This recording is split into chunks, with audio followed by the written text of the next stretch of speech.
আজ আপনাদের সঙ্গে শেয়ার করব খুবই হেলদি একটা রেসিপি, যেটা আপনারা সকালের জলখাবারেও বানাতে পারবেন কিংবা বাচ্চাদের টিফিনেও দিতে পারবেন, আর না হলে রাত্রের ডিনারেও বানিয়ে নিতে পারবেন। নমস্কার, কেমন আছেন সবাই? আশা করছি সবাই খুব ভালো আছেন, সুস্থ আছেন। মৌসুমী রকমারি রান্নাতে আপনাদেরকে আবারও একবার অনেক অনেক স্বাগত। প্রতিদিনের মতো আজও একটা দুর্দান্ত রেসিপি নিয়ে চলে এলাম। একদম নিরামিষ রেসিপি আর খুবই হেলদি টেস্টি রেসিপি। আপনারা বাড়িতে যদি বানিয়ে থাকেন বুঝতে পারবেন যে কতটা হেলদি। এবার বন্ধুদের কাছে একটা ছোট্ট রিকোয়েস্ট করব, আজকে যারা প্রথম আমার চ্যানেলে ভিজিট করছেন, আপনাদেরকে যদি এই রেসিপির কোনো অংশ ভালো লাগে তাহলে আমার চ্যানেলটা সাবস্ক্রাইব করে পাশে থাকবেন। আর যারা অলরেডি এই কাজটা করে নিয়েছেন তাদেরকে অসংখ্য ধন্যবাদ। তো এই জলখাবার কিংবা টিফিন রেসিপিটা বানানোর জন্য এইখানে আমি গাজর, শসা আর নিয়েছি ক্যাপসিকাম। তো এইখানে এখন গাজরটাকে খুব ভালো করে ছিলে পরিষ্কার করে নিচ্ছি। আর আমি আজকে একদম কিন্তু সম্পূর্ণ নিরামিষ পদ্ধতিতেই এই জলখাবারটা বানাবো।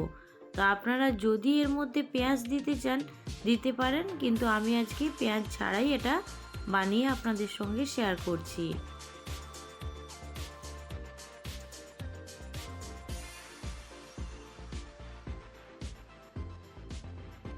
সব কিছু সুন্দর করে এখন পরিষ্কার করা হয়ে গেছে। এবার খুব ভালো করে এটাকে ধুয়ে নেব। তারপরে একটা গ্রেটার দিয়ে এটাকে গ্রেট করে নেব। যদি বাড়িতে গ্রেটার না থাকে তাহলে বঁটিতে করে কিংবা ছুরিতে করে একদম পাতলা পাতলা করে এটাকে কেটে নিতে হবে। বাড়িতে যদি গ্রেটার না থাকে তাহলে কিন্তু বঁটি কিংবা ছুরিতে করে আপনারা একদম সরু সরু করে কেটে নেবেন। গ্রেটার হলে সব থেকে ভালো হবে। এগুলো যদি খুব মোটা মোটা হয় তখন মুখের মধ্যে আসবে, খুব একটা ভালো লাগবে না। তো এইখানে আমার গাজরটা গ্রেট করা হয়ে গেছে। এবার যে বাকি শসা ক্যাপসিকামটা আছে সেটাকেও খুব ভালো করে গ্রেট করে নেব।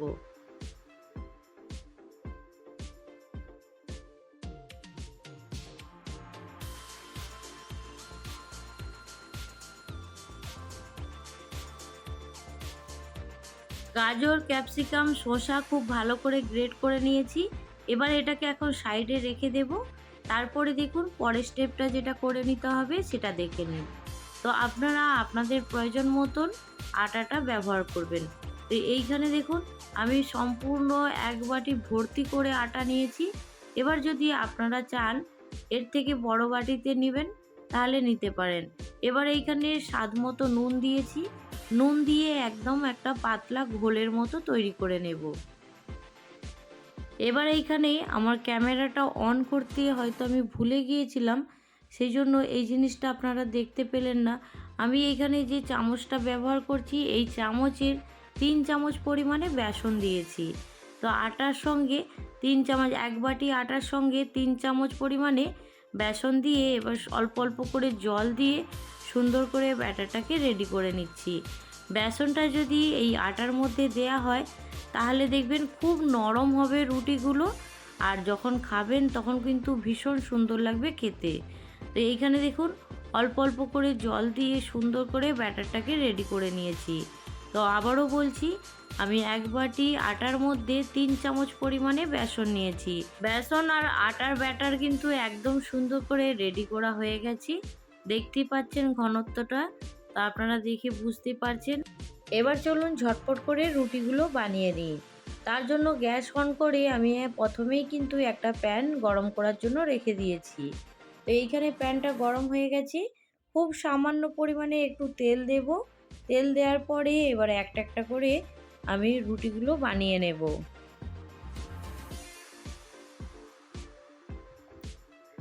তবে রুটিগুলো বানানোর সময় একদম কিন্তু হাই ফ্লেমে বানানো যাবে না, সেই জন্য একটু খেয়াল করে রাখতে হবে। এইখানে দেখুন আমি খুব অল্প তেল ব্রাশ করে নেওয়ার পরে এবার 2 চামচ এইখানে ব্যাটার দিয়ে দেব। দেওয়ার পরে হালকা হাতে এইভাবে একটু ছড়িয়ে দেব গোল করে। তারপরে সুন্দর করে রুটিগুলোকে এখন আস্তে আস্তে আলতো আঁচে এগুলোকে ভেজে নেব। হাই ফ্লেম করে দিলে নিচে থেকে জ্বলে যাবে, তখন কিন্তু রুটিগুলো খুব একটা ভালো লাগবে না। ওপরটা দেখুন শুকিয়ে গেছে। এবার আস্তে আস্তে এটাকে উল্টে দেব। আর এটা যদি বেসন না দেয়া হয় তাহলে কিন্তু তাওয়ার মধ্যে হয়তো আটাটা জড়িয়ে যাবে আর তখন কিন্তু ছিঁড়ে যাবে। সেই জন্য অল্প পরিমাণে একটু বেসন যদি দেয়া হয় তাহলে রুটিগুলো কিন্তু খুব সুন্দর হবে। তো এইখানে দেখুন আমার একটা রুটি সেকা হয়ে গেছে। এবার এটাকে এখন তুলে সাইডে রেখে দেব।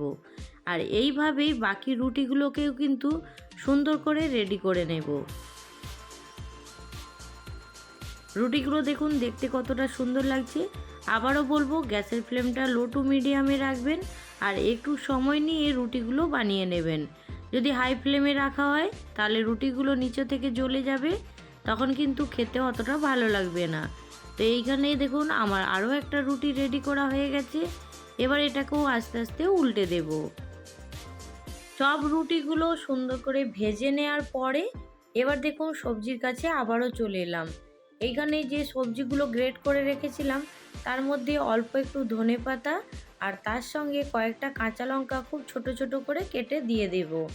আর ঝালের পরিমাণটা আপনারা অবশ্যই আপনাদের পছন্দ মতন কম বেশি করে নেবেন। এইখানে দেখুন প্রয়োজন মতো নুন দিয়েছি আর স্বাদটাকে একটু বাড়ানোর জন্য আমি এখানে দিয়েছি ভাজা জিরে আর 1 প্যাকেট ম্যাগি মশলা আর একটু লাল লঙ্কার গুঁড়ো দিয়েছি। আর ওপর থেকে সেদ্ধ করে রাখা দুটো মিডিয়াম সাইজের আলু আগে থেকেই আমি সুন্দর করে ম্যাশ করে রেখেছিলাম। এবার খুব ভালো করে সবজির সঙ্গে এই সেদ্ধ করা আলুটাকে মিশিয়ে নেব। নিরামিষ হলেও নাস্তাটা খেতে কিন্তু দুর্দান্ত হয়েছিল। দেখুন সুন্দর করে আমার মেশানো হয়ে গেছে। আর এর মধ্যে যদি পেঁয়াজ দেওয়া যায় খেতে তো আরও দুর্দান্ত লাগবে। তো একটা রুটি দেখুন আমি নিয়ে নিয়েছি আর আমার পুরটাও কিন্তু একদম সুন্দর করে রেডি করা হয়ে গেছে। এবার অল্প করে দেখুন আমি রুটিটা কিভাবে ভাঁজ করছি আপনারা অবশ্যই দেখে নেবেন। আমি অল্প একটু নিয়েছি পুর, তারপরে দেখুন রুটিটাকে প্রথমে আমি মিডিল দিয়ে ভাঁজ করে নিয়েছিলাম, তারপরে আবারও সুন্দর করে পুর ভরে ও দুই সাইড দিয়ে সুন্দর করে ভাঁজ করে নিয়েছি। তা আবারও একটা আপনাদেরকে একটু দেখিয়ে দিচ্ছি। তা আপনারা অবশ্যই কিন্তু দেখে বুঝতেই পারছেন একদম সহজ পদ্ধতি, যে কেউ বানিয়ে নিতে পারবে। তো এইখানে আমি আরও একটা রুটি দেখুন আপনাদের সঙ্গে শেয়ার করছি, বানিয়ে দেখাবো। রুটিটা বেশখান থেকে ভাঁজ করে নেওয়ার পরে পুরটা দেওয়ার পরে দেখুন সুন্দর করে এইভাবে ফোল্ড করে নিতে হবে, একদম সমস্যা আকারে ফোল্ড করে নিতে হবে। এবার এই সমস্যা আকারে যে ফোল্ড করে রেখেছেন রুটিগুলো, সেগুলোকে একটু বাটার কিংবা তেল যদি বাড়িতে থাকে বাটার, নাহলে তেলের মধ্যে দিয়ে উল্টে পাল্টে একটু লাল করে ভেজে নিতে হবে। তো এইখানে দেখুন আমার রুটিগুলো এক সাইড কিন্তু ভাজা হয়ে গেছে। এবার অপর সাইডটা একটু উল্টে দিয়ে ভেজে নেব।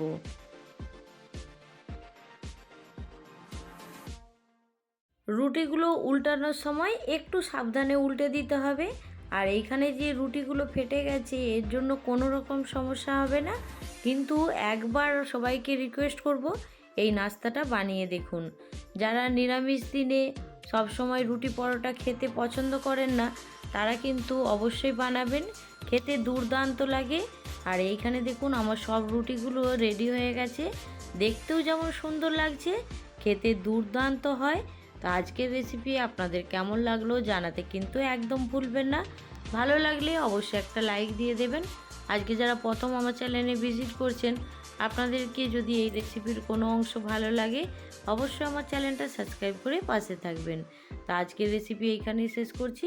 পরবর্তী রেসিপি নিয়ে খুব তাড়াতাড়ি আরও একটা নতুন ভিডিওর সঙ্গে দেখা হবে। সবাই ভালো থাকবেন, সুস্থ থাকবেন, বাই।